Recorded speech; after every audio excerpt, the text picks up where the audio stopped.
So there's different types of cacao out there. So in this video, I just wanted to go over some of the different qualities, how they're made, the processes behind them. So we're kind of going to start at the very bottom with some of the lowest quality chocolate, like candied chocolate. So there's a variety of cacao out there called CCN51, which is a man-made hybridized species that was bred for it was bred to be a disease-resistant, high-yield crop.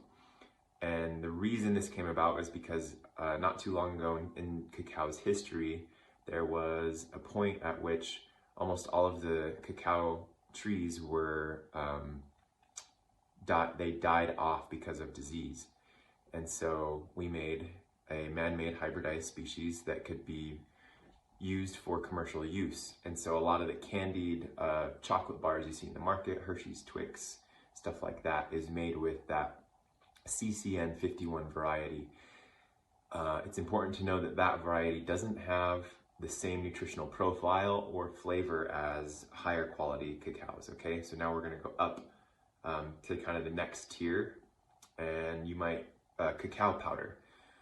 So you see cacao powder in the market. And to make cacao powder, you also have to make cacao butter.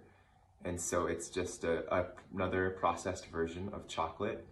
However, when you have a cocoa bean, these little beans, they're 50% fat.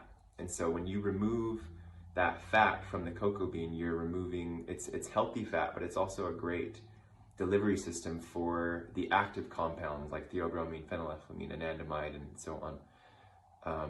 And so you're not really getting the full potential of cacao. So that's cacao powder. And then we'll go to the next tier.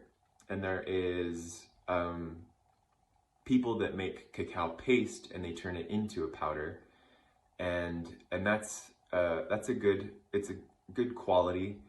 It's easy to prepare, it's convenient. And then you have these artisanal types of cacao that are, they come from farms where they have sustainable farming practices.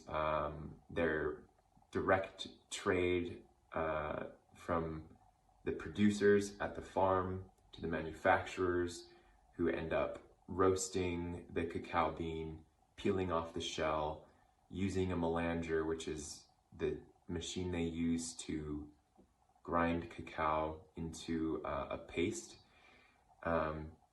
Usually, some of them can be small batch, but oftentimes these artisanal and maybe even ceremonial cacaos come from farms that are having ethical farming practices.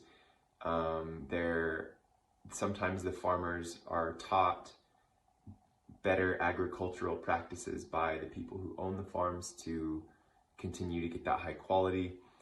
They don't use pesticides or things like this, and they are an older species of cacao. So in the cacao world, you kind of have, from what I understand and what I've learned, is the main species are Criollo, Trinitario, I know Ariba's in there, but cacao is a promiscuous plant, so it crossbreeds a lot. And so you get all of these different types of like hybridized species. Cacao is actually more variable than wine. So if you were to take a pod from one tree in the same forest, another pod from a tree in the same forest or farm, they could taste different, they could feel different.